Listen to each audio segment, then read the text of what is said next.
welcome to In or Out, the European Ultimate Federation show about the club season rankings. I'm Ravi Vasudevan here, and we are getting close to it, getting close to the end of the regular season. We're now here in the summer break, and today is the last day for the transfer window. So the rosters actually from now until EUCF are pretty much locked in. You have a few more hours left to make those last transfers, last additions to the rosters, but interesting point of the season where now we know exactly what the teams are going to look like, but we don't quite know exactly where the rankings are going to land. Since the last show, we've had UK Nationals, we've had London Invite, we've had German Mixed Nationals, and maybe a couple other games, I'm not so sure, sprinkling in through then. But it has shaken the rankings up quite a bit, at least in some of the divisions, and we're going to look through all of that here today. We're also going to take a look at the roster moves and the final rosters, take a look and see maybe some spicy things that have happened late in the season, see how teams might shake up and look a bit different as we get close to summer tour in August coming up soon, and that'll wrap it up, and then we'll get to see who's going to play that final show in the EUCF. Today I'm going to be joined by Sean Colfer eventually, but before we get to him, we will get a couple notes of housekeeping out of the way. First is the single game rules. So if maybe Nemo can pull up my screen here, I can just remind everybody of what the rules are for single games. We know that a lot of teams, and we'll be getting into that when we look at the rankings, are still trying to get those last few games to make sure they get the 10-game minimum in. And the single game is going to be a way a lot of people do it. Just to remind all you viewers at home, if you want to get that last game in, how you do a single game is you have to submit the event 1 week before it takes place. That gives us, the UF, 1 week to review, and the application form can be found here. And the requirements are it has to be a game to 15, has to be 7-on-7, at least 60 minutes long, with the WIF-DEF rules, mixed gender rule A and gender pooling if you do it, grass or turf, it's fine, and make sure you get your rosters in on time. And that means that both teams attending the single game need to submit the game roster the day before the game occurs. So make sure if you want to get your last games in that you follow all these things. And of course, the results submission, very important, that the hosting team, whoever starts up and initiates that game, must send the game results to the EUF no later than 1 week after the game took place. Please just send it right away afterwards. It's a lot easier. There was a template to fill in the results. I'm not sure if that's still active or not. I'll wait for maybe Nemo to put me something in the chat. I think it might still be that we have to send the results in manually, but he will let me know. But I think if otherwise, even if there's some issues, just send the results to competition@ultimatefederation.eu. There's a planned update to the system, but it might not be in place exactly when you need it. So if you don't see a way to submit the scores, just send it to this email. And here, big important reminder that the deadline is the 19th of August, 2024. So if you have some single game on that last weekend when those last summer tours are in, don't wait for 1 week after that game to submit results. You have to get your results in by the 19th of August, 2024, because we're going to announce who qualifies for the EUF in the show, for the EUCF in the show right after that. So make sure you get your games in by that moment if you're going to do your single games.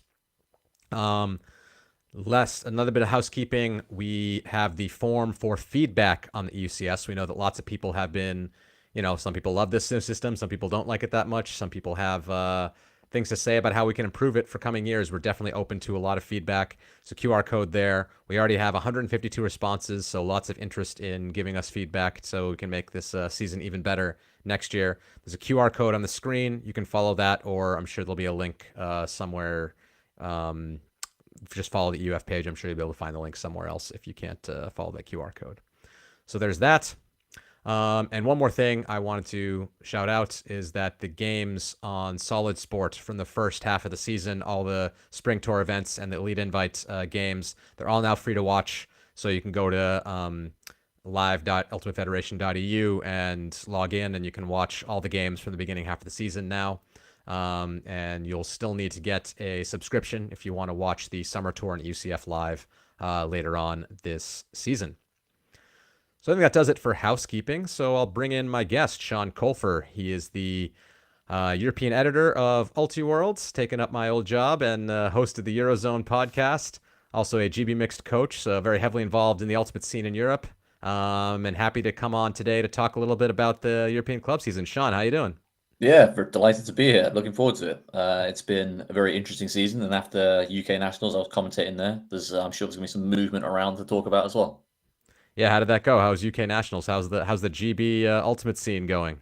It's going pretty well. I think interesting. There were some upsets that we didn't expect. A couple of teams performing either above or below what we anticipated. Smog beating Bristol in the first game out was a big surprise, and then Bristol on the Sunday kind of ran through LMU and Iceni with ease, to be honest. Clapham got pushed a lot more than we expected as well. That final 15-13 tight Mm-hmm. game, Chevron played really, really well. Mixed was more expected. I think Lemmings maybe underperformed based on what we expected after their really good season so far. But Deep Space and Reading have been two of the best teams for a long time now. Deep Space winning was kind of expected, but again, Reading did a great job coming back to make that a universe point game. So yeah, it was a really interesting and entertaining tournament. Great. And I guess I'll start from your perspective, but I'm also curious. Maybe you have a good pulse on what the GB Ultimate scene has been thinking about it. But what's your view as both a person in the GB Ultimate scene and somebody who's following the sport very closely around the rest of the continent? This is a new experiment, new whole season. What are your thoughts? Yeah, I like it. I think it's very interesting. Obviously, you're going to have, just as we had the last few years with the last system, there's going to be some teams on the edges who feel hard done by. I think that's very, very difficult to avoid with any system, to be honest with you. But the way it's going, it makes a lot of tournaments feel interconnected. It also means you don't have to rely on one tournament where we've seen previously people have had injuries or there's been a wedding on some weekend. So that means that a team's out of the running. You kind of eliminate that. And it just adds kind of season wide intrigue. I know going into UK Nationals, there were some teams that were looking at how they've done in previous games, looking at games in UK Nationals saying, well, we need to win this game by this much. We need to win that game by this much. We need to make sure we try and perform in these spots. And that just adds intrigue for everybody. So I think overall it's been pretty positive. It does mean people can play a bit more locally and kind of use that towards their European algorithm, which I think is good for the sport generally, that people are going to be playing a bit more within their own countries. I think that's good. We're kind of moving slightly away from just mega tournaments is the only way you get any reps. Obviously, there's things to work through. I think the main thing that I think is still something we need to kind of grapple with, both EUF, but also the wider community and the teams and individuals themselves, is the non-counting of games. There's obviously some Mm-hmm. teams that are going into tournaments not counting games because of their expectations, what's going to happen at that tournament, what it might mean for their algorithm, how it's going to affect them, how it'll affect other teams. That's still something that we need to work out. But I think overall, I think it's been good. And my feeling is that people generally seem to be on board with it. Yeah, I mean, we something we're going to work out. Like I said earlier, this weekend we have a meeting of the European Ultimate Federation Competition Committee where we're going to look at the feedback forms that we've gotten from everybody, and then also think about it ourselves. What are ways that we can? What did we like about this first year? What are things we can tweak? And definitely one of the things that I've found maybe a little surprising is how much teams have been not counting games. I didn't expect that. I thought teams would be right themselves, when you go to these big tournaments that let's just see where the algorithm puts us. But we see now that teams are definitely a lot. Maybe it's also because the system's new. They're kind of scared of what could happen. What if we drop a game? What if we go to a tournament where we're partying a little harder? Is that going to screw us over later on in the season? And I definitely think that's going to be one of the big talking points for us is how do we handle EUF approved tournaments, not the ones run by EUF, but Yeah. both like big tournaments like Windmill and Tom's, and also nationals. Like some people argue, why would a team not count nationals? Nationals is obviously a tournament where you're gonna be trying, you're gonna be putting your best foot forward. You're trying to win it anyways. But still, we've seen, especially in the UK, I saw that quite some teams opted not to count it. Um, Maybe because they realized they were actually in a decent spot in the ranking and they Yeah. didn't want to hurt themselves or whatever. But we're gonna have to figure out how we feel about all of that and how to tweak that. Or do you have any thoughts on maybe how that's been balanced this year, or maybe how we might be able to improve it in the future? Well, it's definitely right to say that the teams that didn't count it, or a lot of the teams that didn't count it, saw it only as a downside. The only thing we can do here is lose points. Mm-hmm. Um, Whereas, as you say, if you're planning to back yourself and win the tournament, you can say, well, you'll be fine then. But the problem is if you're predicted to win 15-10, I suppose, and you win 15-12, in a more competitive game than you expected, teams are wary of that harming them. Even though they win the game, it's like, oh, well, how is that going to affect us down the line? For teams It such can go the as, other way too. You could be it could go expected to the win other way. 15-12 and then win 15-10, and then you Very true. But then it's still you're seeing it only as a downside, because I suppose a lot of these teams are approaching things with trying to limit the risk mentality. If you're a team like Clapham, say, I don't really think there's much point in not counting it, because it doesn't really matter. You're not going to be close to the borderline. I can see why some teams that might consider themselves to be closer to the borderline might take that decision. I don't know. I don't know whether it's a case of you need to mandate that some tournaments or something are going to be counted. National championships, like you say, no one's turning up half baked for a national championships. Everyone wants to try and win. So whether you say if it's that kind of thing, you need to play. But I understand the thinking, and it's just a case of, again, people getting used to the algorithm, getting used to how it works, because it's still Mhm. the first season. People aren't used to it, and they're not used to what that 15-10, 15-12 change might mean for their overall ranking. Yeah. Yeah, and we'll definitely get to that. Actually, maybe jump in real quick on this topic because Connor Hogan just put in a question here. The question for you guys: what are the benefits of counting every game if you get your 10 games in and you have 10 good results against teams you perceive to be traditionally top teams? I mean, yeah, that's what we have to work out as the EUF. I mean, personally, I think this doesn't help a team's individual, but from my perspective as like an EUF person, we want as many games in the algorithm as possible so we have as fair a ranking as possible. That doesn't necessarily align the incentives of a team to count all their games. That's something we have to work on. And I think the one aspect, I've mentioned this before, that I don't like about how it's gone this year is the fact that teams are able to see their ranking and then decide if it's going to hurt them or harm them later on in the season. And that's why for the EUF events, we had everybody pick what you were going to at the very beginning of the year before any results were in. That's a bit more challenging for other events because they might not have their team selection done early on. They might not have their, whatever. So working on ways to at least make it so teams have to decide before they know so much, because it feels a little gaming the system to be like, oh, now I'm in a decent spot. I'm scared to lose it, so I don't want to play any more games. I want to avoid that.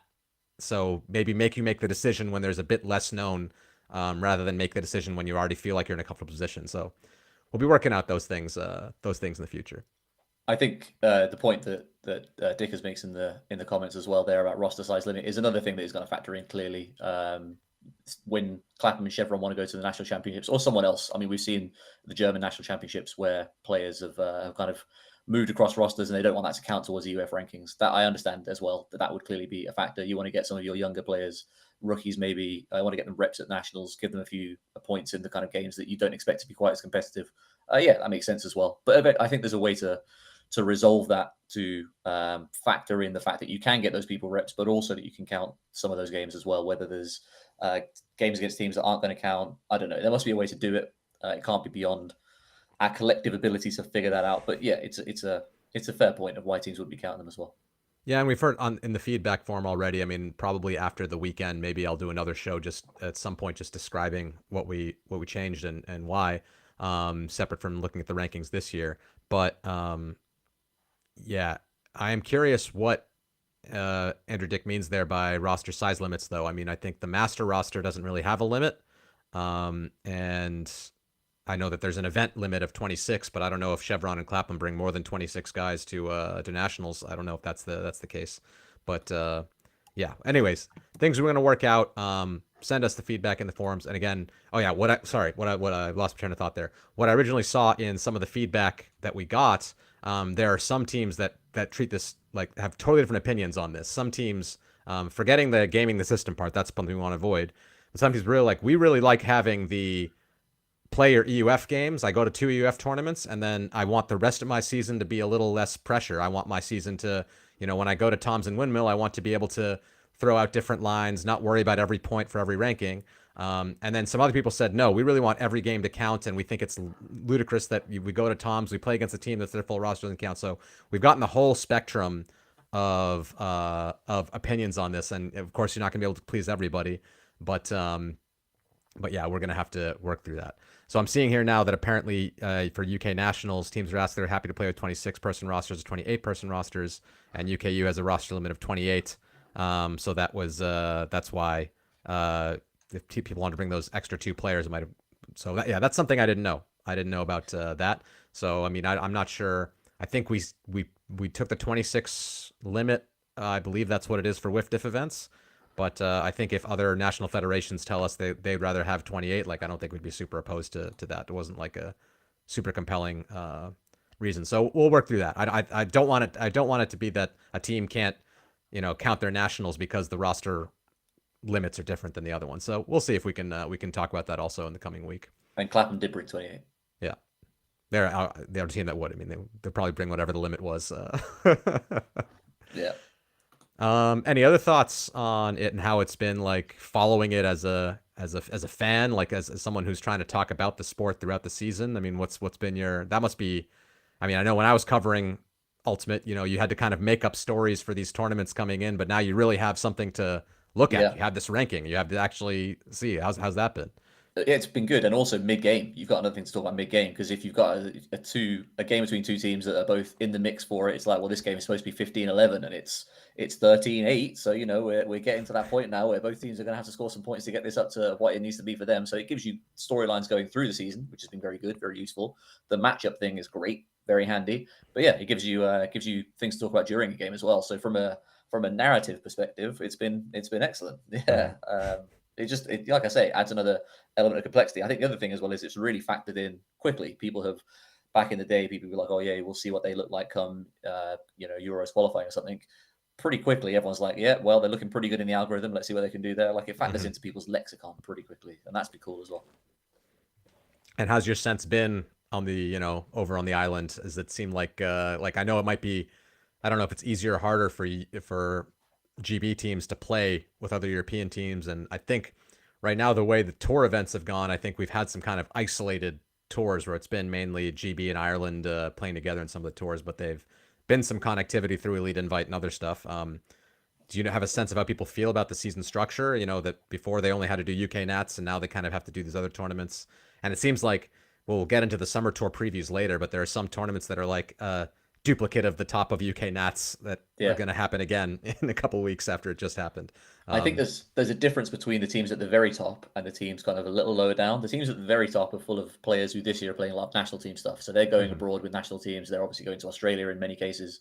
A lot of those players are seeing it as a positive that you can get that European stuff done, but you don't have to travel. I would think is their thinking there. I know speaking to a couple of people that they are liking that there's a tournament in Leicester that qualifies or that helps them qualify for Euros. It's going to be very helpful. Means they don't have to travel and lose another weekend of flying all around the place. That's good. But then you also have teams a little lower down. Obviously, Malmo with Glasgow went there. I know BM1 went over to it was Italy, wasn't it? They went to Padova, I think. Teams went over to France as well. So there is still that element of travel if you want it there. And certainly Summer Tour, as you say, there's going to be a lot of British and Irish teams in the UK, but there's going to be quite a few of them traveling as well. So I think it just gives you another thing to consider. And if you want to be more domestic focused because you have other things going on, that's great. But then it does give you the opportunity of going further afield if you want as well, because some of those teams that are a little lower down, they're not going to get into Toms. They're not going to get into Windmill. Those are so competitive to get into. But you can still go over to Padova or Grenoble and have a lovely weekend in nice weather in a nice place. So I think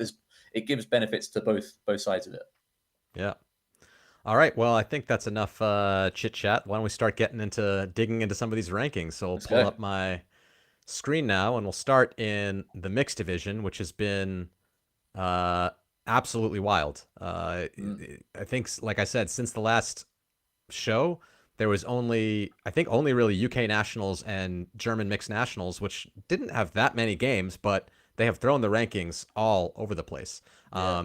So I think you might remember in the previous ranking, which I'll pull that up real quick, the one from Windmill, Heck was sitting there at 1-0 in second place, and Glasgow sitting there in third, as just for some UK stuff. I think people were wondering, once we get a few more games in, is that gonna last? And you'll see that things have moved around a little bit. So let's just go down I typically go down the top 20. Yeah. And Tiefse Tauscher, after having a bit of an upset in German nationals, they actually came in fifth at German nationals, losing to Colorado, who wasn't counting their games because Steph Doscher was playing with them. But they still managed to have a couple games against Disconnection that were closer than the algorithm predicted. and that had effect of bringing them. I think they were a bit higher. They were a bit further away from second place before, but they're still comfortably in first now. Yeah. And but what that did is it brought disconnection way up, and then that kind of pulled up, as we'll see getting down the bottom of this list. It pulled up all the elite invite teams because disconnection looked a lot better. So all the teams that played disconnection also looked a lot better, and Yeah. that's Nice. shifted things around quite a bit. So TC Tausch are still in first place, but a bit closer to second than they used to be. Deep Space now clawed their way up to first, up to second. Sorry, first UK team. Seskadistis in third, Lemmings in fourth. Then we got Mosquitoes. I think they were a top 4 team before, and now they've dropped down to fifth after a few more results coming in. We've got Reading, and this is where Glasgow, they were third before, dropped down to seventh. Padova Rangers in eighth. Puck in ninth.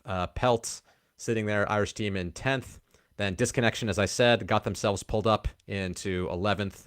Nillocht, another German team, in 12th. Also didn't count their German nationals results, but they're there. Tartu Turbulence, who I think Disconnection was 21st and Tartu Turbulence was 20th before this came in. Wow. Tartu hasn't played any games. They're still sitting at a 1-5 record, but because Disconnection pulled them up, they got pulled up, and now they're sitting at 13th in the green zone, not even in the blue zone. So pretty good for the Estonians. And then when we get to the that's from the guaranteed ranking spots. Then we go to the spots that might be ranking spots, but maybe wildcards will take them away. We have Monchaux, who also got pulled up. Heck does still make themselves in the top 16, but way down to 15th from second. And then Heroes Flying Disc from Hungary to get the last ranking spot for now. Then rounding out the top 20, we got Zoom Ultimate from Turkey, still sitting there at 2-1 with a couple windmill games and one Turkish Nationals game. Sky This from Poland, Malmö from Sweden, and Frub from Germany there at 20th.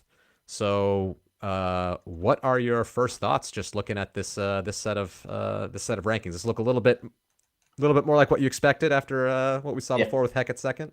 Absolutely. The Tisitaka, I think, probably the favorites given how they looked at Elite Invite. So I think having them number one, obviously, Spring Invite. we had They were brand new time. They weren't elites only for teams from last year. So Spring Invite. Sorry, you're right. But still, given how they look there, I think they're the best team. I think Deep Space second. That makes sense. Seskadistas.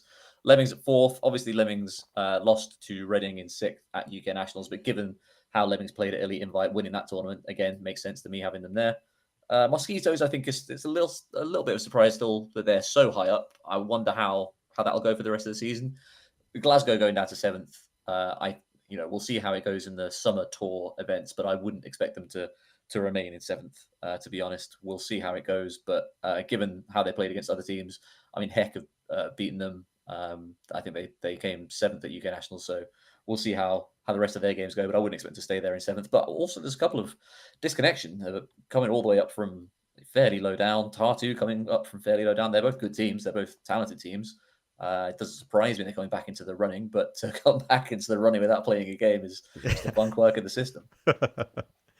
Yeah, I think Tartu had I think they had a really bad loss against Disconnection. That was their worst game. Oh, yeah. So I think that looked really bad when Disconnection was further down. But now that Disconnection's doing so much better because they only lost to TC Tauscher by 2 and by 5 rather than getting blown out, which was what the prediction was before.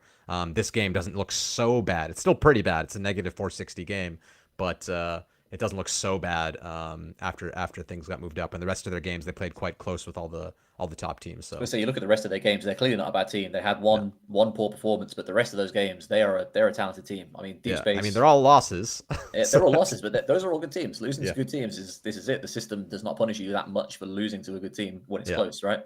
Yeah.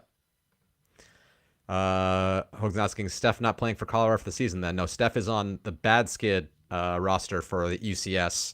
But he in Germany, you can play both mixed and open nationals, and he does that. So he plays with Colorado for mixed nationals and bad skid for open, and that's why Colorado is not able to use mixed national results because they do that. So there's a lot of countries where that's the case, where players that play nationals are playing with other teams for UCS, and that's why nationals can't count. Another thing for us to discuss as the European Ultimate Federation, if we want to police that a little more or leave it the way it is or anything.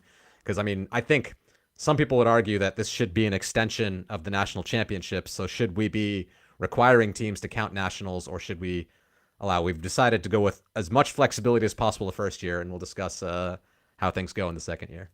I think the other thing that really occurs, I know we'll talk about it later on, but obviously the summer tour, the makeup of the summer tours, which Yeah. teams are going, which teams have a chance to win those, is going to have such a massive impact at the bottom of these rankings, particularly. I mean, I know the one in the UK. I know the teams going there, Deep Space and Reading. Obviously, like you said, it's basically a rematch of nationals. A lot of the same teams going, so that's not really going to have too much of an impact because those teams are high up already. But some of the others, it's going to be intriguing to see who is able to win those, because if a team lower down, I mean, you said Frub at 20th, they're not a bad team. No. No. You've even got further down. I know Colorado obviously won't have Steph Dosha, but who knows what happens with them. Yep. I don't know, but what happens further down is going to have such a big impact. So those summer tours are going to be summer tours. Yeah, they're going to be very interesting. Yeah, for sure, for sure. Definitely tune in. There's going to be lots of games streamed on Solid Sports on the EUF Live page, so lots to follow. I'll make a not a promise, but what I would love to do is the plan I have, and we're gonna see if it's logistically gonna work out. But on the second summer tour weekend, I would like to do a run the ranking on Saturday evening and do Oh, like an nice. emergency live show to really see where That's fun. everything's sitting, and then show the last games and see where it's gonna go. I'm not promising it's gonna happen, but I'm aiming. I'm willing it into the world that I can make it happen. So we'll see if I can manage that. I think that'd be pretty sweet. Pile even more pressure on those Sunday games. Like Yeah. you're 3 points away from making ECF. All right. Yeah, I wanted to show this evolution plot of, and I want to show the entire season when I do it. We'll give my computer a chance to load this one up. Because this in mix just looks absolutely wild. I remember Marchakulin came on last show about a month ago and said that as a math person, she was super excited that as the season got later on, it seemed to stabilize a bit. Mixed is doing the opposite of that. Look at things just going absolute madness here late in the season. You see, this is Heck coming here from second place, dropping all the way down, things moving all the way around. You can see here, this is Tartu that was sitting at 20th and has moved their way up to 13th. This was after UK Nats, they were 15th, and then after German Nats, they got 13th. So the results that have nothing to do with them, just they keep climbing up and up and up. And yeah, so it's just wild things going on with the mixed division. Heck, jumping I as want well to do after making semis, by the way, at UK Nationals. Like they did not have a bad tournament at all. They had an extremely good tournament. It's just that they weren't really competitive against the top three teams. Yeah. So I like to do a matchup of one thing before I even go to the matchup is Monchaux is sitting here at 2 and 5, and they are in qualification range. But I looked at right now they have nothing else scheduled for the rest of the season. They only have their 7 games, so that's definitely something to take into account to see if they're even gonna. Do they even want it? Do they have something in place to play 3 single games in August? I don't know. I don't know what they're gonna do. But Monchaux, they could be just maybe they're just done and don't want to do anything. So we'll see. We'll see what happens with them. Puck, I know they're sitting there at 9 games with no more tournaments, but they are playing a single game planned against Remix from the Netherlands, so they will get their 10th game in. So I imagine they'll be in there.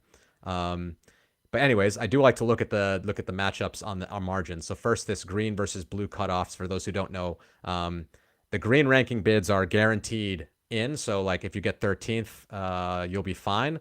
The blue ranking bids are probably safe, but if a wild card goes outside the top 16, these blue ones could go, they might not be spots.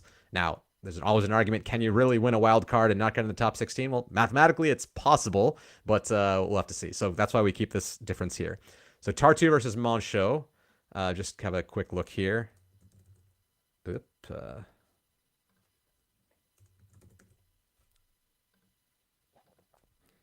see how close things are here between these two. We do see that it's a rating difference of 8.69 points, which again, 125 points is a universe point difference. So this is obviously extremely close. You do see that Tartu did beat Monchaux on a head-to-head win. And you can also add this, just see all their games from the season and see, where things are going. But I don't know if this was here last show or if I've added it since then. But I've added this new thing where you can look at a plot of the spread of all the games of each team to see what's really pulling one team above the other. And you can see that the Tartu's spread is a little bit narrower, and again, they have that one game against Disconnection. If you discounted them, you'd see they have the kind of tight spread around here, whereas Manchot, they have this really nice win against Reading, 15-13, but then have a couple games down here that are way below anything Tartu got with this loss against Newlocht and this loss against Tartu, of course, and even this loss against Seski. So they have a few more games below them, and Tartu really with that one game pulling them down. So that's a comparison between that level, and then let's see, Heroes Flying Disc versus Zoom. A couple teams that I think, Heroes is sitting at 3-3, Zoom at 2-1. So that's who, if this were the case, that let's say both these teams had the games they needed, that'd be the difference. So again, below that, I think it's about 36-point difference. That is 14.99 to 15, and everything above that just says draw. So this team obviously less than 100th of a point away from each other. You see Zoom here with a bit of a bigger spread, a higher high with this win against the Rangers, but also this low with the loss against Remix. But the midpoints pretty close to each other. But I'm interested to see what Zoom will do when they go to summer tour, and get a lot more games against European competition. If they can really hold on to it. I think some people are thinking that this is a little bit of an over rating early on with this win against Steamhook. The Turkish teams are kind of in their own little bubble. When there's a lot more connectivity, will this team drop down or not? And Heroes from Hungary, also not traditionally the strongest powerhouse in Europe, but we know that their youth mixed teams have been doing really well. Like the U20 mixed team has done extremely well before at Worlds. And so we'll see. Are they coming up? Are they going to be a new powerhouse at the UCF? Yeah. All right. Anything else you would want to dig deeper into in mixed, or should we move on to another division? No, we can dig deeper into it when we go to the summer tour stuff because there's some interesting matchups there. But Yeah. like I say, the top of that looks a lot more like I expected. Yeah. So let's go to Open. Here we have, I can't remember if they were, which way Clapham and Lafota were last time we checked in, but right now it's Mooncatchers, Clapham, Lafota, the top three, and then Wall City, Gentle, One Tribe still holding on to a pretty high ranking when they got that early win against Lafota at Nationals, and still looking up there pretty good. Ranelagh, 3SB, Chuck, Chevron have actually had a roller coaster where they shot up and then they shot back down, and lots of stuff happened. They also didn't count the UK Nationals. I don't know if that would have helped or hurt because, well, since Clapham didn't count, maybe it would have hurt because they had that close game against Smog that's probably closer than they wanted it to be. Costa Rica sitting there at 11th. That's the end of the guaranteed spots. Coast Open has a lot more wild cards, so the blue region is a lot bigger. XVI, Hrutz, Bad Skid, Jet Set from Belgium, and Quixotes have jumped their way into 16th. But the big move actually is the fact that Bristol, I think, was either 12th or somewhere around there, and then after their nationals, took a tumble down to 18th. And I think that's not surprising given their results there. No, it was a rough weekend for Bristol. The loss against Smog was really the one that kind of set them on the track to where they didn't want to be. They were up fairly handily in that game and then just kind of blew it at the end, to be honest. But following that up with a couple of other losses, I mean, more understandable. But going down into the 5-6, 5-8 bracket, finishing 5th or 6th. I can't remember what the result was against Alba, actually. But still, not a great weekend for them. Yeah, and we see that rounding out the top 20, we have Is No Good just below the cutoff. I know that I don't think they're playing any more games, but I could see if Quixotes and Jet Set have a bad summer tour, that Is No Good bump their way in. So yeah, it's a weird place to be if you're an Is No Good player, to sit here and just kind of watch and hope that a few teams do badly or one of your mutual opponents does really well or something. It's not in your hands anymore, right? And that's the difficult thing. I know Hrut's in a similar position. They're also close to this bubble, and they're not playing a summer tour. They have their 10 games in, and they're just kind of sitting there hoping that the ranking goes their way come the end of the season. It would be so strange for Is No Good making that. If Quixotes, like you say, have a bad summer tour and they drop down, Quixotes have beaten Is No Good twice this season. And if they drop down and Is No take their place, that would be very bizarre. Yeah, it would be tough because, of course, if Quixotes beat them, then them going down also brings Is No down. So they'll have to maybe hope for a different team to get out of the ranking. I don't know. So they're on that bubble, but again, I think they're probably kicking themselves. They didn't sign up for a summer tour to put a little more in their control here at the end of the season. Bristol, like we said, Ketchup Graz 19th, Heidi's in 20th, and I do believe they still haven't counted any other games since Spring Tour, and I know that they have at least one result. I remember somebody asked about this before. Yeah, this result against Revolution Air, 15-3, will become a blowout game, but because you have to have a minimum of 5 games counted, it's still counting towards them. So I think they're underranked right now. Once they get one more game in the system, they're probably going to boost their way up. So another team that'll be in the mix for sure. Heidi's, of course, always a strong team. Has been to semifinals of EUCF not so long ago. So still a lot of teams in the mix here trying to bounce around, and yeah. So looking at some more of the UK teams down here, Alba and Smog down at 23-24. What are your just initial thoughts here, looking at the Open Division ranking here, Sean? The team that stands out to me is in the top 16 anyways. Coyotes, more from I didn't expect it at the beginning of the season, but given how they played, like we said, they've beaten Isna Good, less of a surprise. But still, seeing them there is, fair play to them, having a really good season. I'm looking forward to seeing if they can keep that. But One Tribe is still the story. Outside of One Tribe, that is the top 10 in particular, is all teams I would expect to be there or thereabouts. But One Tribe having a really good year. Even obviously that result against La Plata is a big one for them. But they've got some other good wins this year as well. I think they beat Costa Rica. It's going to be fun to see what they can do they're going to a summer tour, right? I don't know which one they're going to, but yeah, they're definitely going to a summer tour. I think they're going to Heilbronn, or no, we'll get to that later. We'll get to the summer tours later. But they're definitely still the story of that ranking, I think. Yeah. What do you think about Chevron sitting at 10th? I know they're not happy about this. I've gotten more feedback from them on this system than probably any other team.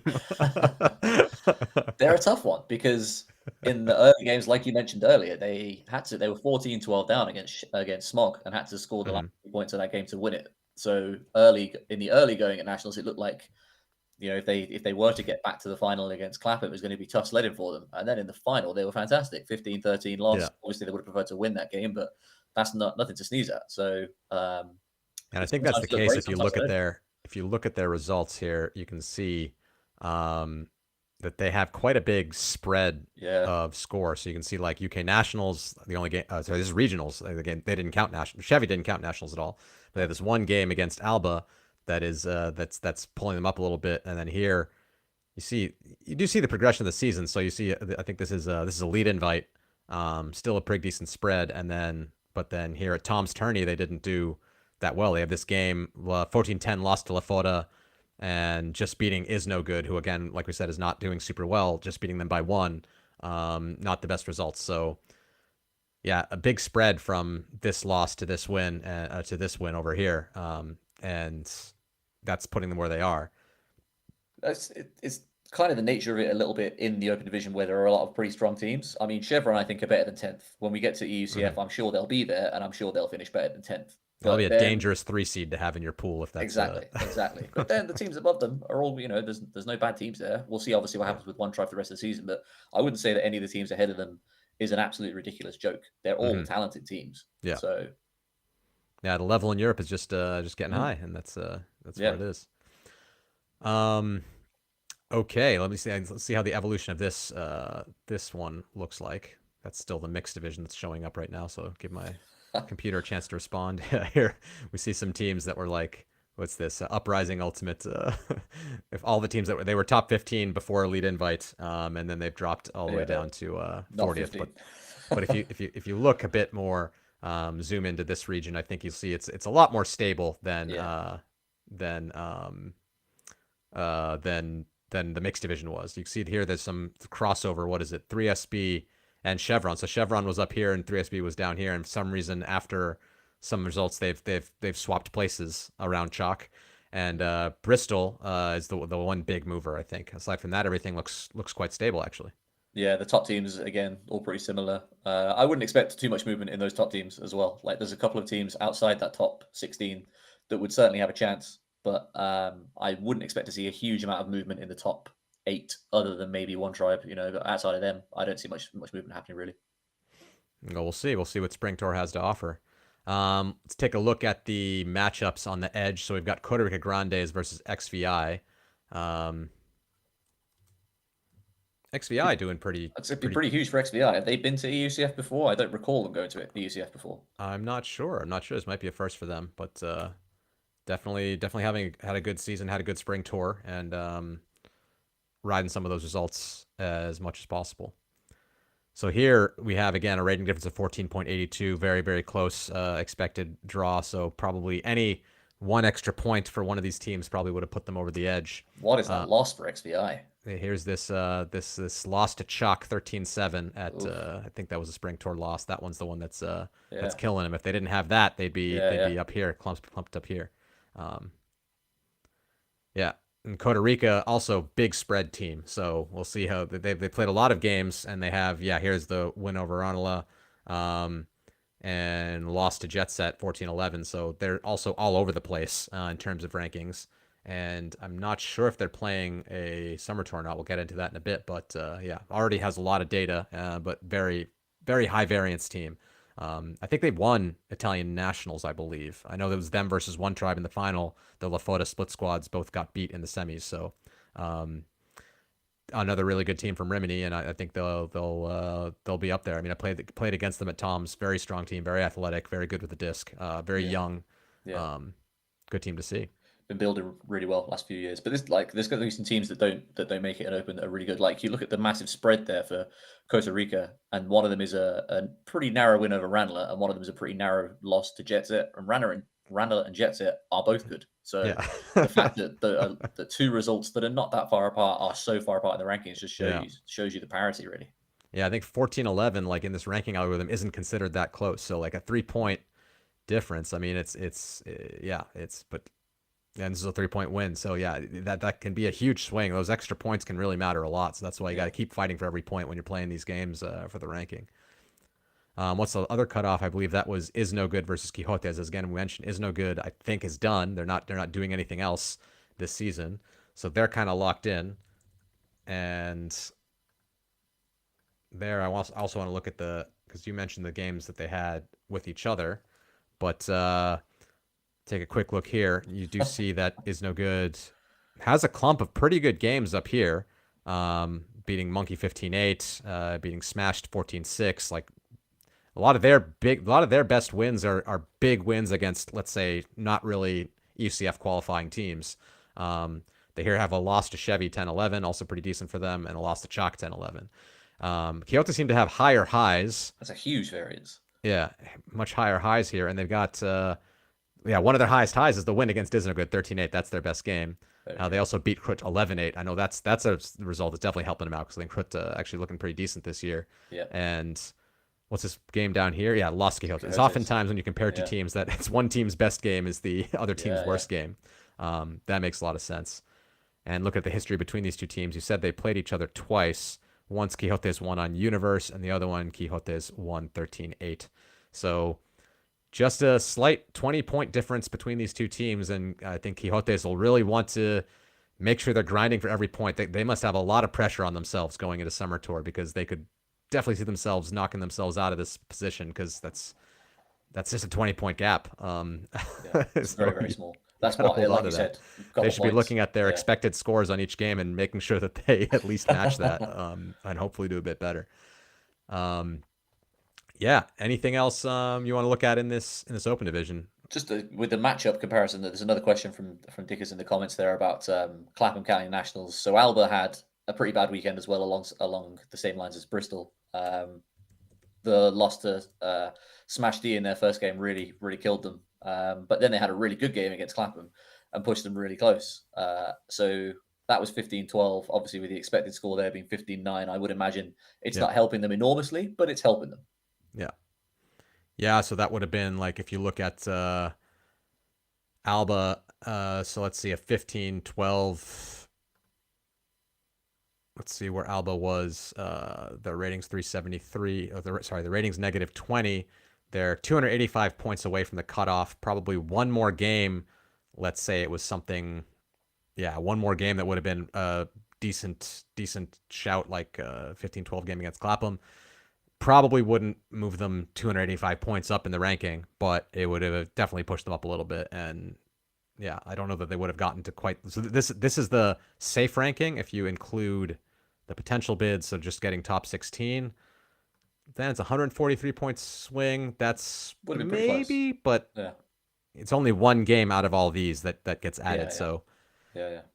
I don't But think it would that's quite have put them to top 16, but definitely would have pushed them up a couple ranking spots. but you look at that game rating for the Smash D game. That's clearly the one that's hurt them at UK Nationals, right? That's Yeah, so you can a sort huge by negative. game rating to see what's the worst, what's their with the worst on top, and that Smash D is a negative 420 point game, which their average is negative 20. So yeah, that one's really pulling them down. Um, And then the regionals against Chevron, where it was the end of a weekend. I don't think Alba had a full squad there. mhm. Just one of those things, I think. Yeah, they're the local competition hurting them the most. Where well, some of the good games are also against their UK Nationals win against Bristol was one of their best games as well. So Yeah, there we go. Every game counts. every game counts. Every game counts. Anything else before we go on to sadly what I think is the most competitive? I'm like one of the most competitive EUCFs I'm looking forward to, Yeah, but yeah. has one of the most boring EUCS seasons, which is the women's division. Anything on the open before we go No, I've got there? nothing else on open. Yeah, women's. I will. I think it's just I can go through the list, but it's the same list I've gone through before. You look at the evolution of the women's division, and give it a second to load. A smog new, or have they been in there the whole time? No, they've been in there the whole time. Look, Yeah, this is absurd. I think I can go all the way. I think there are fewer than 50 teams. I'll put all teams here into this plot, and since this is what's this wow, date? This is May 13th. So I think that's just after Elite Invite was when we ran this ranking calculation. The only thing that's changed in the entire this is the entire women's division is that Sharks and Seagulls swapped places in at the beginning of June. Ketchup and Iceni swapped places at the mid June, and Yaka and Shout swapped places in mid June. This is after Windmill, which is funny enough because I don't think Iceni, Ketchup, Yaka, or Shout, none of them played Windmill, I don't think but, so. No, but those are the only teams that moved placements because of the other games that happened at Windmill. that's crazy. Um, and other than that, there's just straight lines. Since May 13th, the women's division has not changed a single ranking spot, which is just absurd that That is nothing's happened. statistically that seems very unlikely. But listen, they've found a rhythm. Everyone knows where they stand. Yeah, exactly. And maybe there's some crazy game. And, like we said, Bristol, completely blew out Iceni in semis, but Iceni didn't count it. So that probably would have shifted things around if that game counted, but it didn't Yeah, count. and So because LMU are what they're like in the top 16, aren't they? They're 12th. yeah, So we can go down it again. I mean, I yeah, don't want to not acknowledge the division, but it's just crazy that the last 3 episodes of the show I've said the same 20 teams. So it is Jinx still sitting there at the top. BFD Shout. So teams have changed ratings. Ratings have gone up and down a little bit. That's not right. been totally static, but not enough to change position in the ranking. So yeah, Jinx, Midnight, BFD Shout, Yaka. We got 3SB, Hrut, East Block. So the Czechs sandwiching the Dutch there. Moon Cup, Ketchup Graz, Iceni, Bristol, UK teams, Fabulous, LMU, Troubles from Poland, Jet Set Leuv, Box Vienna, and Smog. That's your top 16. Again, Troubles and Jet Set in that little area between the wildcard safety and the not wildcard safety. Mm. Woof from Bruges, Tequila Boom Boom from Rimini, Sharks, Barcelona, and Seagulls rounding out the top 20. I think, but I mean, of course, it seems to be pretty solid this whole year. But this does seem like a pretty decent list. I mean, the one question mark we have is 3SB's only counted their games from Vienna Spring Break so far, which they had a pretty good performance. They're going to have to get 6 more games and see if they can really hold themselves to that high position. At Yeah, Windmill, they did pretty well. I believe they got bronze they at did. Yeah, they beat Windmill. GB in the 3-4. Yeah, But I think they got pretty outplayed by Hrut, and they got some of these teams were not there at full strength either. But maybe 3SB, since they weren't counting it, they were also not at full strength. I'm not sure, but still a very good team. But they're they have the least amount of data on them, so I would say the yeah, most likely team to maybe shift positions after they get 6 more games. That's more than half of their games are going to come out of the spring tour. Trouble's another one that only has 4 games in so far, so probably another opportunity for big variation there. Other than that, how does this pass the Sean Colfer eye test for where European women's teams might stack up later on in the UCF? Makes a lot of sense to me. The top three, I think pretty clearly the top three, as they have been for the last few years. Krut being fifth, I find interesting. That final against Jinx at Windmill was obviously a fascinating game. I would think they're probably closer to the top three than 3SB are, but Hmm. as you say, we've not got much data for 3SB at this stage.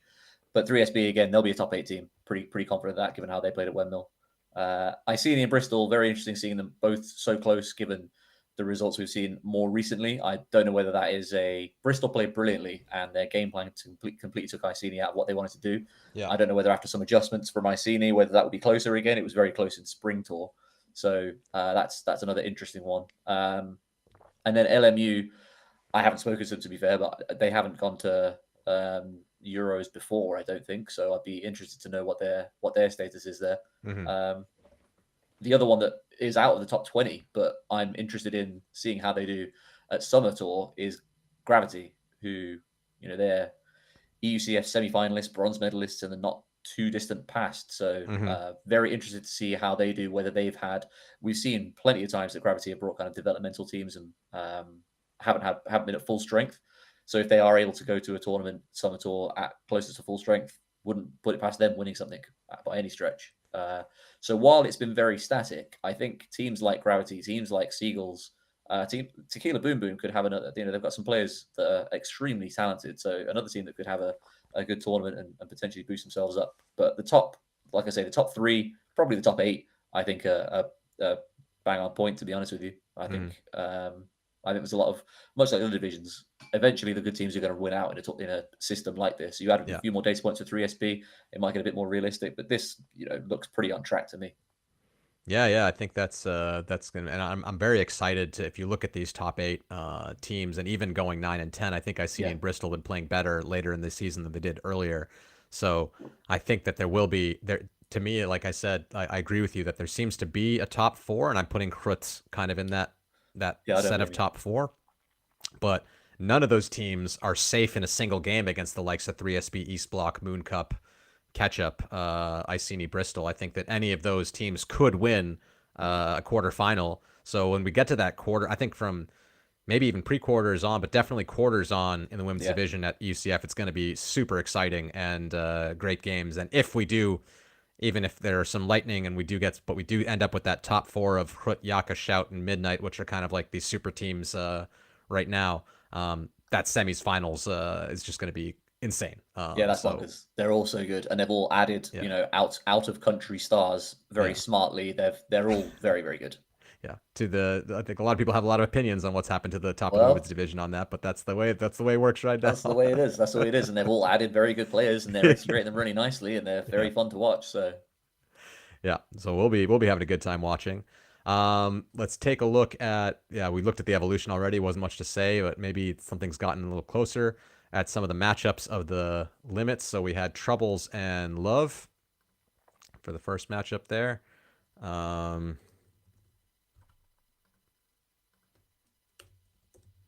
how close are we on the margins here? Again, a 14.36, extremely close, close matchup there. And if we get to the plots, then yeah, you can see that Troubles just has a lot less data than Jet yeah, Set. Jet Set has played like everything this season. I believe they were at many a tournament, definitely Elite Invite and Spring Tour, and I think they are still going to a Summer Tour as well. So you see here that they have Tom's as well. Spring Invite, Spring Tour, Tom's Tourney, Elite Invite, and Windmill. They played all of that, and I believe you can always if you look at the roster, that's a cheat code to see where they're playing. Yeah, they're also playing a Summer Tour, so they're going to have a load of data, but that also probably means that they are not going to be able to move as much on where they are in the ranking because they have it does a lot less for your ranking when you have more data in. Whereas Troubles, I think, still has a long way to go, even with 4 games high variance here. Big loss to catch up 15-6. And on the other hand, a win against Fabulous, who's up in the definitely higher than them in the ranking at 13-11. So interesting to see how these two teams are going to shake out. Again, I think Jet Set won't change that much. Troubles could go anywhere. We'll see. And Troubles Summer Tour, is that not in Warsaw? I believe they are. Yeah, yeah. I So believe they're in which the Warsaw helps one. them obviously as Yeah, a home tournament for them. So that helps them with their getting more data points, but they're doing it at home. So you would expect they're going to be able to bring, a full roster to that. And then we have Smog and Woof. Again, two teams, maybe not the top of their respective countries, but doing a bit to stay competitive here and maybe sneak their way into Euros. And you see pretty similar looking Very similar, data yeah. spread on them. Those So highs and lows look pretty similar. yeah, exactly. Similar highs. Smog here. Oh yeah, that win over Bristol. That shocked a lot of people, I think, including Bristol and maybe even including Smog in that game. They have 2 wins against Bristol this season, actually. I think they beat them also at the maybe at the Spring Tour. Spring Tour, yeah. Yeah. And Wolf here getting a big win against Sick as their best game. Loss against LMU 7-13. And here at the bottom we have also loss against LMU 7-13. So both of them have a 7-13 loss to LMU, interestingly enough.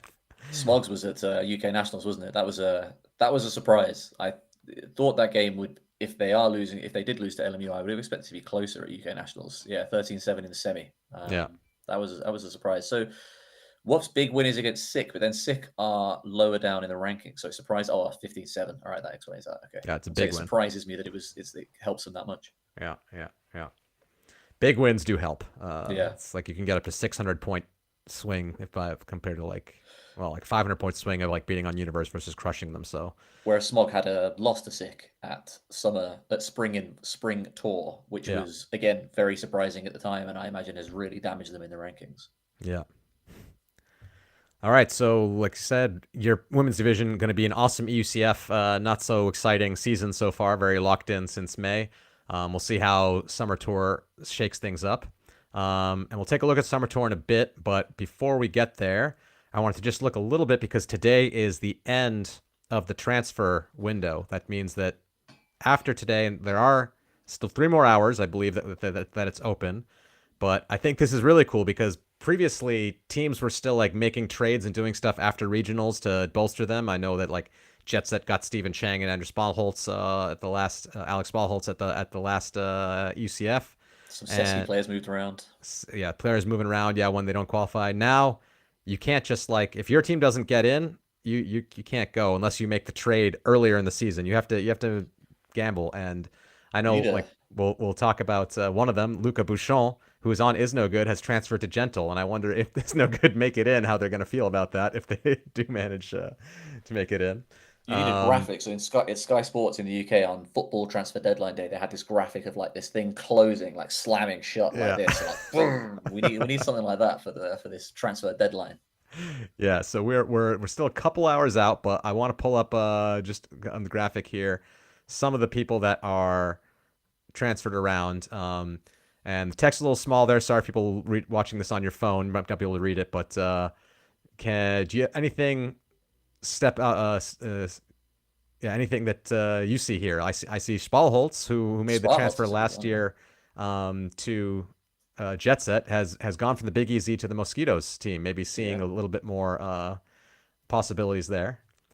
I see. So Emily Stewart is a good young player for Spice. Was one of their best players this year. Under 24 last year. Mm-hmm. Really has improved this year. That move to Bristol is an interesting one. That gives Bristol another weapon. She's still young, still developing, but a good player. And then immediately below her, Rika Kjær Knudsen going from Jaka to Copenhagen Hucks. Yeah. Feels quite big. She's a really good player and has been important for Jaka. Obviously, they still have a huge collection of extremely talented players, but losing somebody that good is never ideal. No.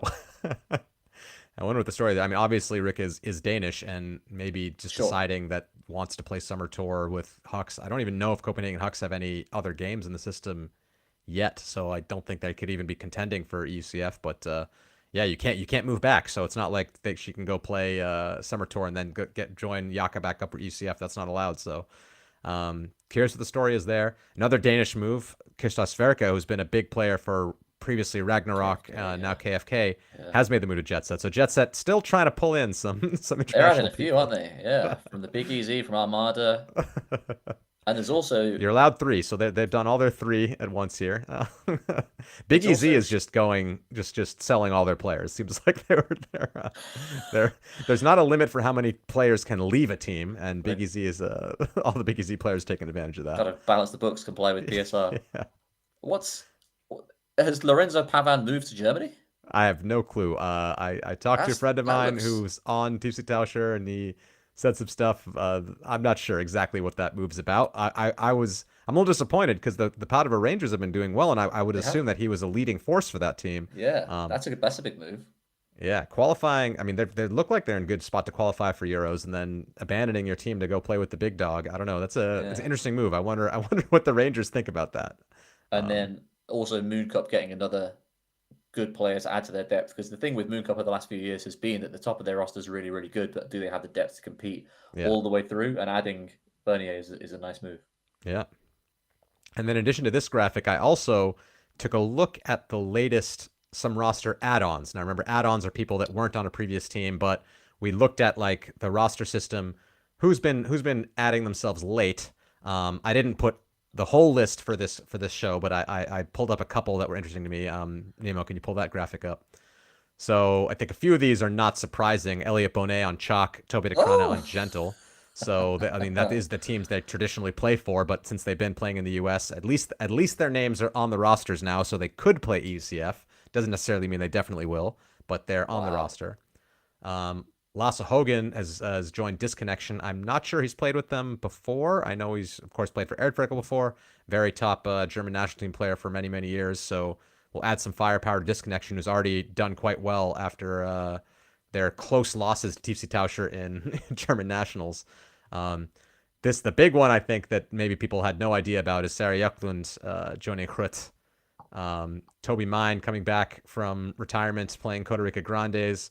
Antonio Bonfilio, the guy that I think shocked everybody at indoors with his crazy throws, joining Badskid outdoor, I think maybe for the first time, which is really cool.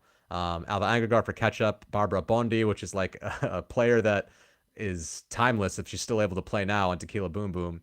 Then Leanne O'Neill for Dublin Gravity, and Sofia Scazzieri coming back and putting herself back on the roster for Shout. So these are some of the late additions. Any of these excite you there, Sean?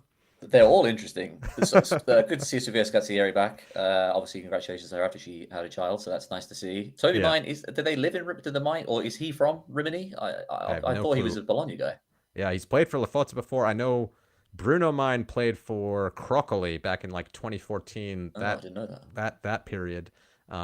So I don't know if Toby has moved up to Rimini or what or why he's decided to join up the Costa Rica, but great player. So I'm just glad that we'll get Yeah, to see yeah. him play some more. So Sarah Eklund, obviously the big one there. I had heard that there was discussions with some teams.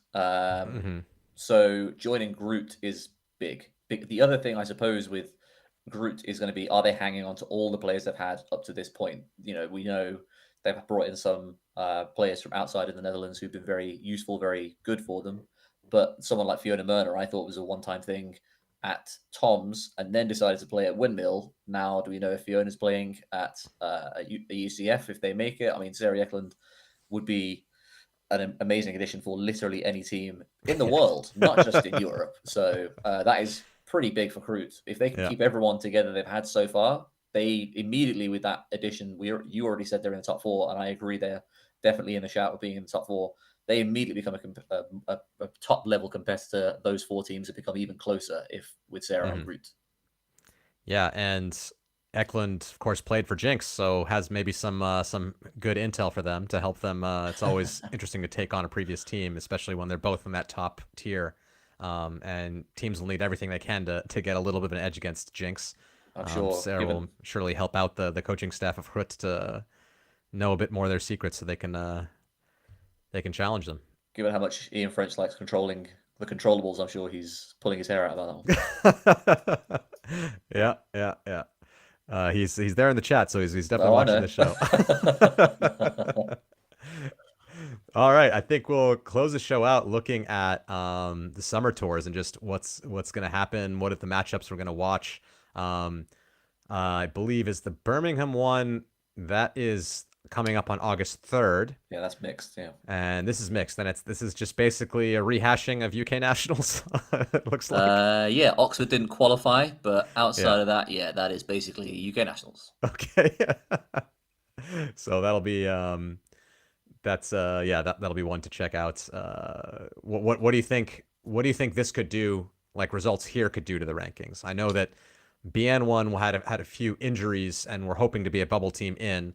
Do you think that maybe if they can be at full strength here, that they could do enough to get themselves clawing their way into It's going to be tough. consideration? It's going to be tough because Yeah, they would need, I think, to get enough points to do it. I would assume they're going to need a big result against either Deep Space or Reading.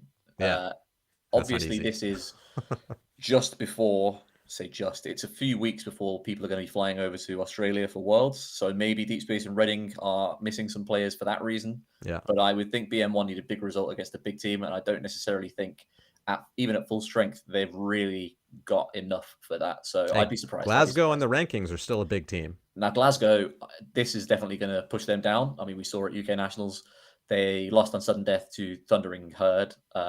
Then Reading, Lemmings, Deep Space, BN1, they're all better than Glasgow based on UK Nationals. So I would expect Glasgow are going to be pushed down there. But that is the only thing of any material difference I see happening to the rankings that Glasgow go down. It looks like Heck is not here. I'm curious. They're a different one.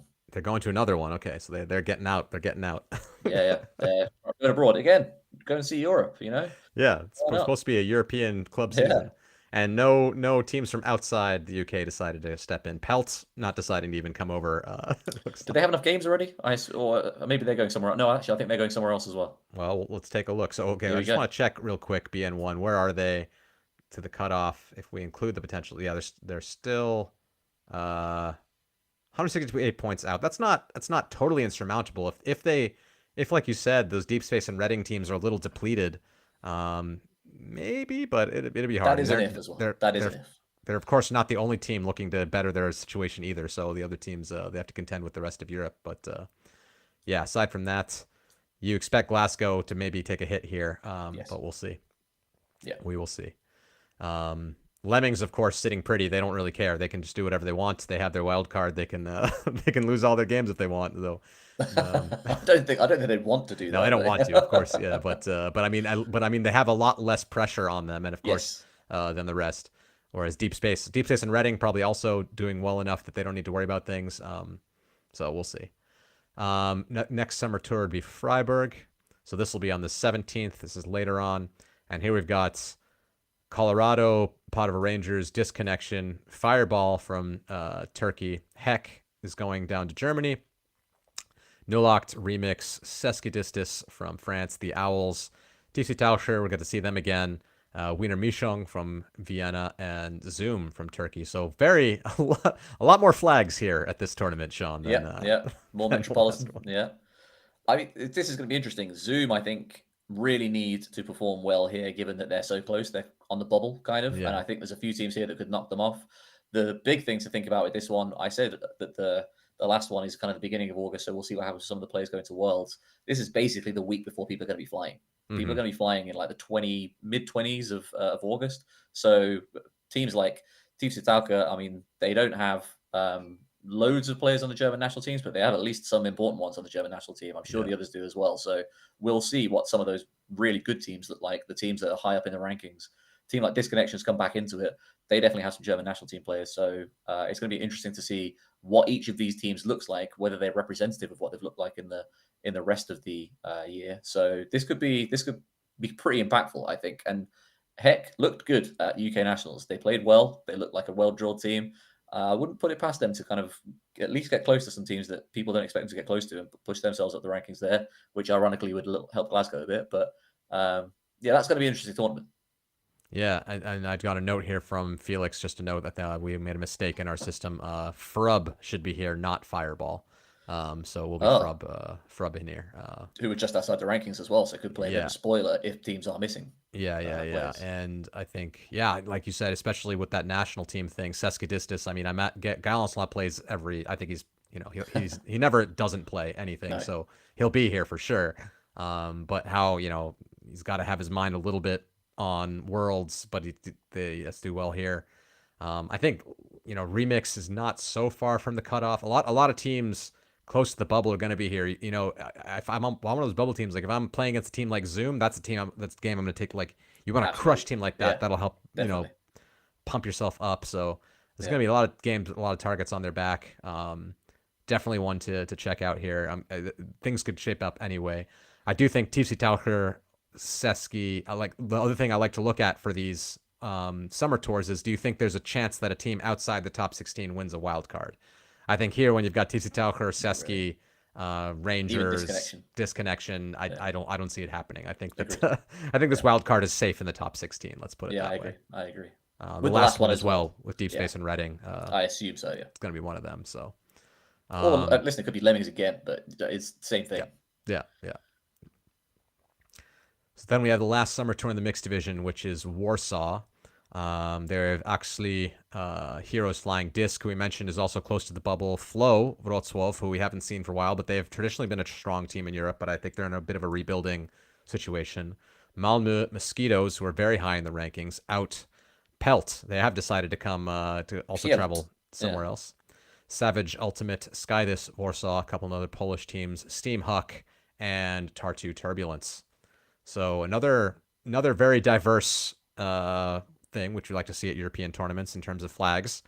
What are your thoughts here? Pelt being this funny. It was that's the lads flying over to Warsaw. I like that. Um, Again, that is a tournament where you would assume there's going to be some movement because there's some teams that haven't got so many common results. But just looking at the teams there, Tartu and Mosquitoes would be strong favourites to take that wild card. They're both in the Mm-hmm. top 16. I don't necessarily see it moving things around too drastically.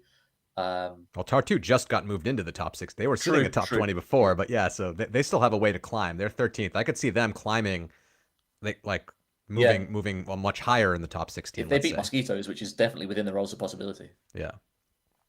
And I'm curious. Pelt is one that I think I'm a little surprised, honestly, that they're this high. Sorry to all the other Eurozone hosts that aren't on this show right now. Um, but Pelt sitting here at 10th place in Europe, I mean, I think it's an impressive result for them, and I'm curious if they'll be able to hold on to that at an event like this, because I think, yeah, it's going to be tough. There's going to be teams maybe that are a bit less known that are coming for them, and Yeah, good set of competition here. I think this is going to be an exciting tournament to look at. So. big tournament for Heroes as well.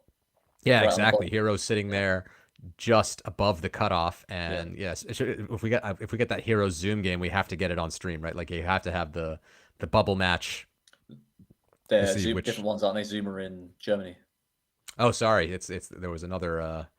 Yeah, Heroes. I mean, Sky this at one place below yeah, Zoom though. exactly. Skydus. Yeah. I saw a different Turkish team in Steam Hook. I was thinking Yeah, about them, but but another yeah. one where it's a week before people will be traveling to Worlds. I think fewer probably impacts given the nations that these teams are coming from. Might be some Hmm. Austrians going from Mosquitoes, but outside of that, I Yeah, don't think there's many of those teams going to Worlds. But still, there could yeah, be some impact there with Mosquitoes, who you would assume based on the rankings are the best team going to this tournament.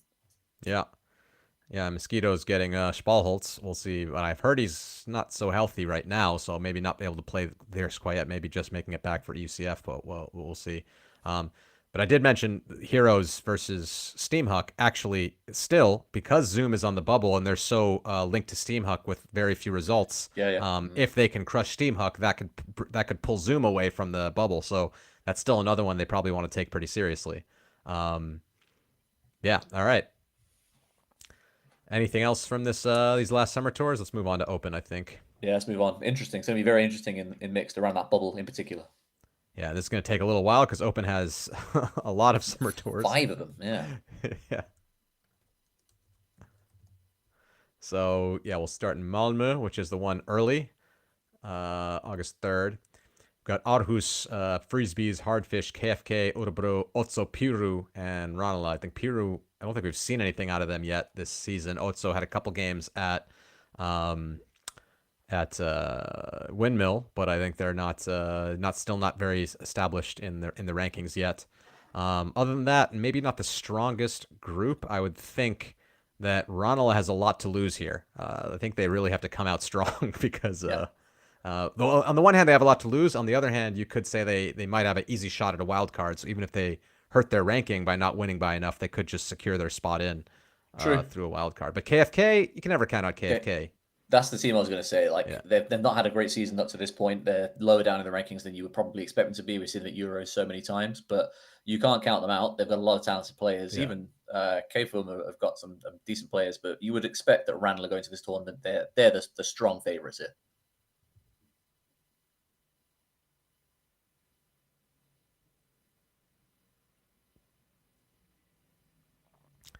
Yeah, I think I lost you there for a second. You still there, Sean? I can still hear you. Can you hear Okay. me? Yeah, I There can we hear you go. now. So, But yeah, yeah, Ranelagh, strong favorites there. Strong strong favorites. favorites Ranelagh here in Malmo. Let's go through these a bit faster since there's so many of them. Uh, Ternava. Uh, yeah. So, well, yeah, we'll go there first. Ternava, Slovakia.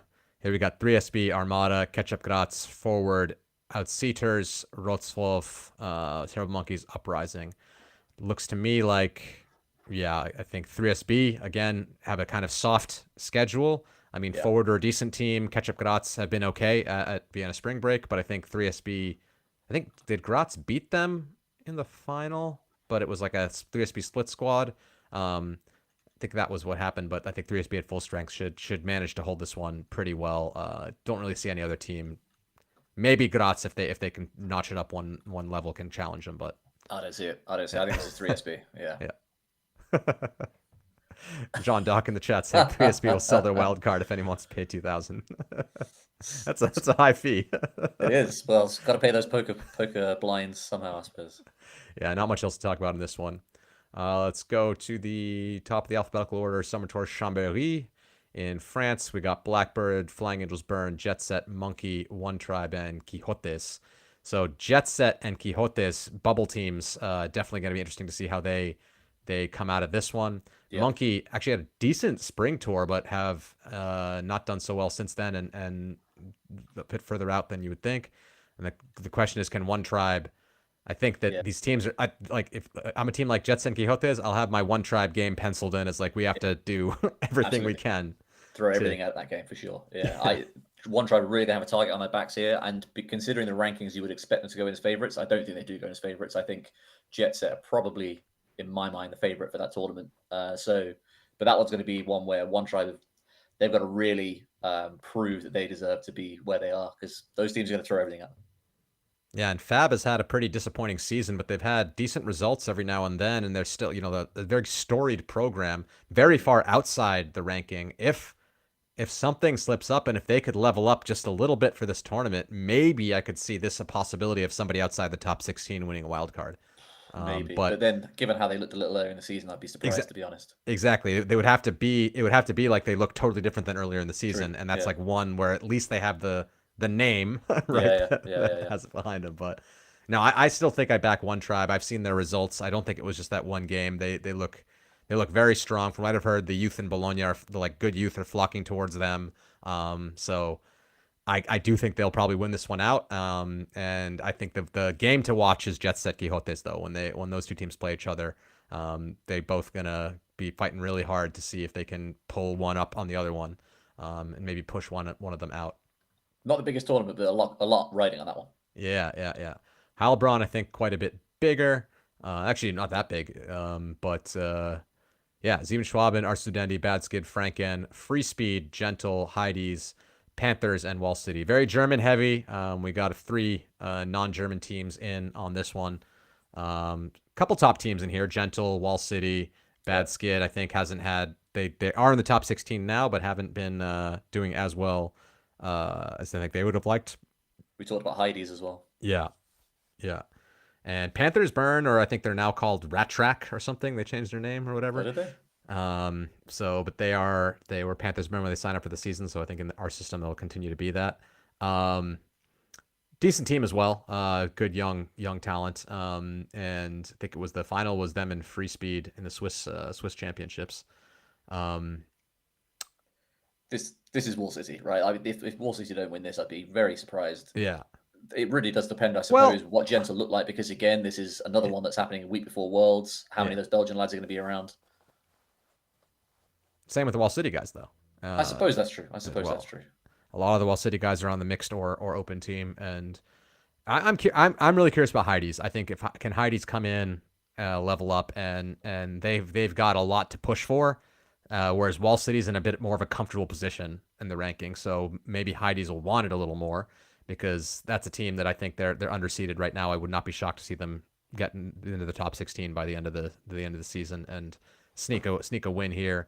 John Dock mentioning that Wall City versus Gentle could be for a top 4 seed, and that's a big one because you end up not having to be in a pool with the big three, right? I think a lot of people consider themselves a big three. I think Wall City wants to be in that conversation with the big three, but so far we've been calling it out that yeah, Yeah, that not there yet. We'll even though I see. We'll think, do see. they have a win against one of them? They might have one. Uh, I don't think they have one against Clapham. They Yeah, have they one beat against Lafora on Universe at Elite Lafota. Invite, so Yes, okay. uh, yeah, they lost to Clapham on Universe, so Yes. they're pretty close to that conversation of being with those We'll teams. see. We'll see. But we'll see. We'll see when all the They've got chips a are loss to down. Chevron in there as well. They could finish fourth, get a top seed, and then get Chevron as the third seed in the pool anyway. Yeah, exactly. Okay. That's Heilbronn. Did we do Leicester yet? We No. didn't do Leicester. Leicester? Oh, Jesus. Yeah, sorry, it's English. You invented this language, right? Like We did. you know We how the did. vowels work? Is It that doesn't make any sense, yeah. But it's definitely Leicester. Alba, Bristol, Chevy, Dublin, Frisbee Sevens, Kapow, Rebel, Smashed, Smog, Uproar, XVI. So all GB and Ireland coming together. And yeah, everybody except Clapham, it looks like, over here. Yeah, And basically, Ranelagh. Ranelagh, yeah, they've gone Ranelagh somewhere went else. somewhere else. Yeah, and I think again, Chevron obviously favourites going in there based on the results we've seen from all these teams. It's going to be a big weekend for Albert and Bristol. That's their last chance to kind of make a difference on the rankings. The team I imagine they're both going to be targeting there is XVI because XVI Yeah. are currently on the bubble. They're on the top 12 at the moment, aren't they? Or top 11 or whatever they are. Yeah, XVI is sitting at There we go, 12th at the 12th. moment. Yeah. So Yeah. the Bristol and Alba clearly targeting XVI. If you can get a good win against them, that's going to massively help their rankings. Yeah, I think honestly, like Alba, let me see how far down Alba. I mean, Bristol's just outside. Alba is a little far. I think if I'm Alba, this is all or nothing. You got to win this tournament. You have to get a shock win against Chevy in the final, and if you want to get in through a wild card, otherwise it's going to be pretty tough. Yeah, I think.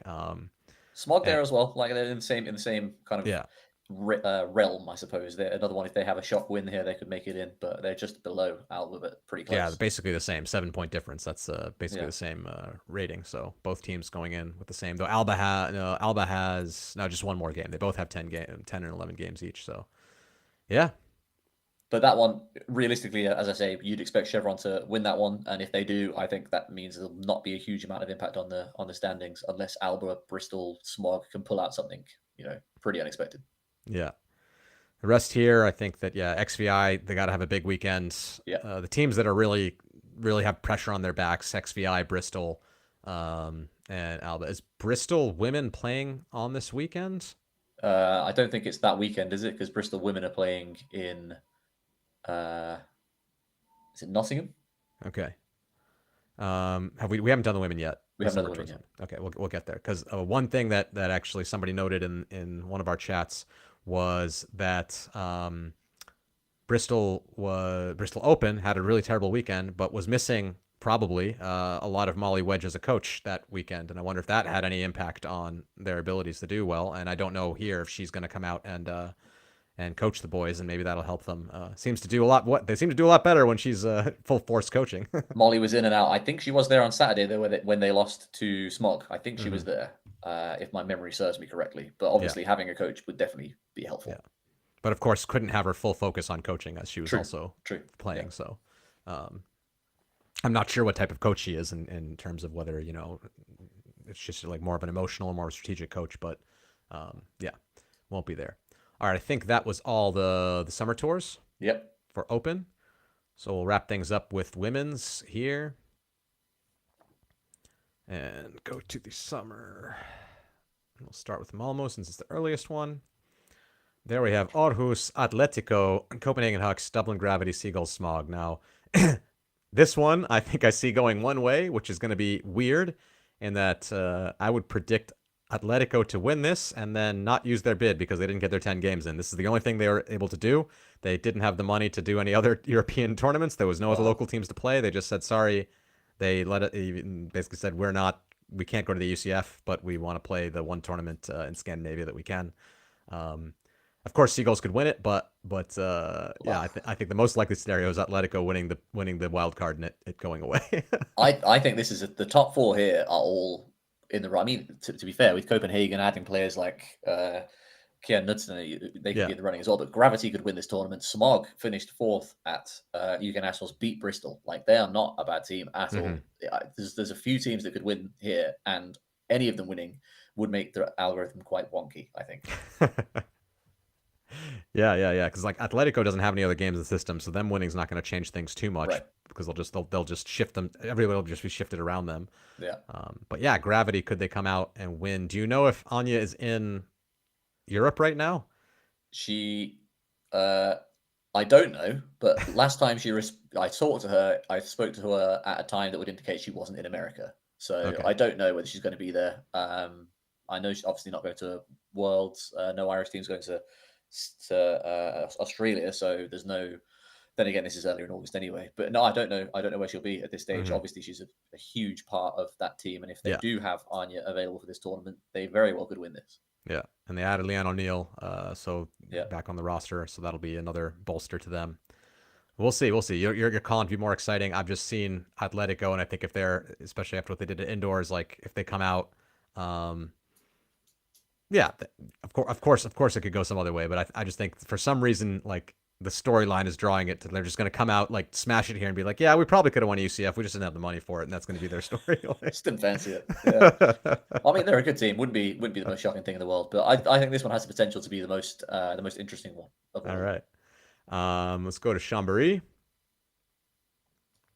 where we have a lot of teams used to be in the southern region, but also a mix. We've got Fly High Louvre, Jet Set Love, Queen Kong, Sharks Barcelona, Sick, Tequila Boom Boom, Woof Swarm. I think Jet Set are the only team in the top 16 Mm. out of these teams. A lot of teams on the bubble, like Tequila Boom Tequila Boom, Boom Boom, Woof, yeah. Sharks, Yeah. um, trying to get there. So they'll probably be targeting that game against Jet Set to try and catapult themselves in. Yeah. But Jet Set, like we said, have a lot of games already in the system, so they're probably not going to move that much themselves. So the other team's definitely trying to get a big win against Jet Set to see if they can catapult themselves forward. Um, but the games against each other will be challenging because if you don't beat a team, if you're not pulling another team down, that makes it a lot harder to just push yourself in, right? So Yeah. gonna be tough going here for a lot of these teams, I think. Yeah, and just that one's going to be tough for Jet Set, not because those teams are, miles better than them, just because they're going to get everyone's best shot there, like you Yeah, say. yeah. It should be a fairly interesting one, but I don't necessarily see that one having a huge impact unless, listen, Tequila Boom Boom or Woof or someone could turn up to that tournament and blow everyone away. That would obviously make a big difference. I don't know, man. This is the bubble tournament. You've got Woof, True. Tequila Boom Boom, and Sharks here. Yeah, true, Just true. really If one of those trying three to outperforms expectations, they could really help themselves, I suppose. bite your way in and like jet set there. I think it's not gonna be the top level tournament because none No. of these teams are there. But I think it could definitely impact who gets one of those last bids in. Um, Fair. Good case. A good case. yeah. So interesting one. But then you got team like Fly High and Swarm, which I think are so far down in the rankings. You have to be super careful. You want to blow those teams out because sorry to the Swiss teams that of course they're competing as well. But if you're one of these bubble teams, if you don't manage to get that 15-6 against one of these lower teams, that could just drag you down, right? Yeah, So you yeah. have to be really careful with that. These teams are at negative 635, negative 648. So even a 15-7 win against them is only 600 points above. That's only that's a negative 100. Although negative 100 is good enough to be in the top 16. So, Mm. but still, you don't want to have that as your in the ranking if you can avoid it. So Yeah, I think keeping you out, definitely. yeah. I think the last one is Ternava. Also, the British team's generally not going then. Okay. Yeah. It seems like they're not. I don't think there were any. There weren't No, any that yeah. close, right? So I No, mean, must have in been thinking of someone Chambéry else. we had one in Chambéry, didn't we? Sick. Sick, yeah, sick. I don't know about sick. They're sitting at 4-12, and that's a lot of games in the system already. And I don't Yeah. really see them really No. pushing forward that much, especially with No. all these other bubble teams looking to It would be a spice things surprise. up. I mean, they lost to Horizon at UK Nationals, which is a team that has kind of been developing over the last few years, but it's still a bit of a surprise loss. So I don't see it happening. I don't think. I got a question in the chat from John Dock. Is it 15-6 or 15-7, the cutoff? 15-7 and 15-6 are both worth 600 points in the algorithm, but if you want it to count as a blowout, you have to get more than double your opponent's points plus one. So if it's 15-7, that's equal to double your opponent's points plus one. So that will count no matter what. It's only if you get to 15-6 that it can be eligible for a blowout, as long as you're 600 points above that team. So if you're looking to play against a low team and you want that game not to count, and you're getting to 15, get to 15-6. 14-6, I said, is like, we have to find a name like Universe Point. It's a really important point for both teams that want to score that one, and you should be loading up, kill lines on both teams if it's ever 14-6. So a blowout point. Yeah.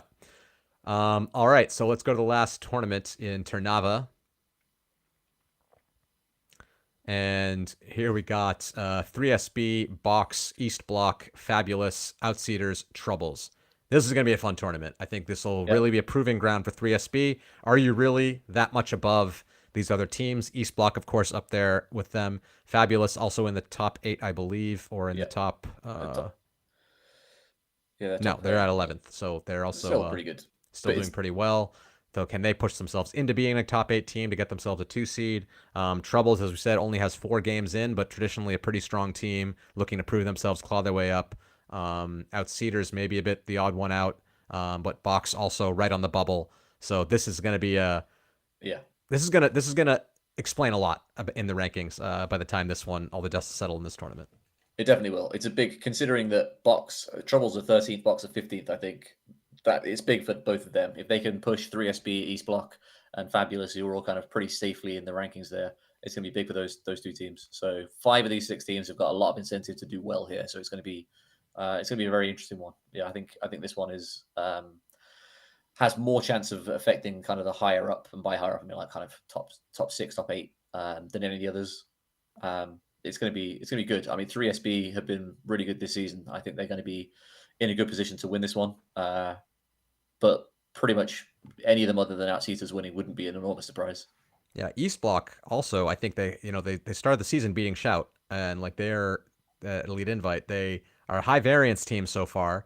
Yeah. I think they want to argue that they are in that conversation for a top 4. They were semis last year, I believe, at UCF, and would want to be telling the world, no, yeah, we've had a couple bad games, but I think they see themselves as one of those contenders for a title. So here could be a proving ground for them. If they can smash this tournament, that would be a big statement in that. But if they end up playing with this tournament, then I think people will start to consider them still in that quarters range, maybe not the semis range. So is Tlusta back? I know she was injured at Windmill, wasn't she? I'm not sure. Yeah, I heard she was injured at Windmill, and I don't know if she's back yet. I heard that I think I heard that she should be back for UCF, but I'm not sure she's quite back yet. So which would be obviously, they've got a good team anyway. They've got good depth there, but clearly she's one of the best players in Europe. It'll be a pretty big loss. Yeah. All right. Think that's it. Anything else you want to look at in the rankings? Anything? No, I mean, it's going to be the summer tour season. That kind of 2-week slot there is going to be fascinating because there's so many things that could change. I don't think much is going to change in the top 4, 5 of each division, but there's a lot that could happen around the bubble in particular. So looking forward to all of those tournaments. Yeah, thank you. And yeah, I'm really looking forward to it. We're going to try and we'll have a show after the first weekend of summer tours for sure to talk about who got those wild cards and what's left in the ranking. I think there's still also a couple other tournaments that's going to happen late in the season as well. I think German Open and Women's Nationals is still happening. That could shake things up a little bit. And yeah, I'm sure there'll be lots of single games to get teams those final games in. That'll shake things up too. Got a note here to mention that at the summer tour schedule should be uploaded this week, and the seeding will be according to the ranking they seed right here. So this ranking you have here is going to determine the seeding for summer tour. So you can already figure out what the seeding is going to be. Also want to mention one more time, if you have any feedback for the ECS, I know lots of people do, please go fill in the form before this weekend, because we're going to be reviewing all the feedback this weekend when we make tweaks, and we're probably going to be trying to make a lot of decisions about how to adapt things for next year. And we will definitely explain all of that on this show when we get a chance to. Thanks, Sean. Great to have you on In or Out, and thanks everybody for watching. And we will see you after the first weekend of Summer Tour.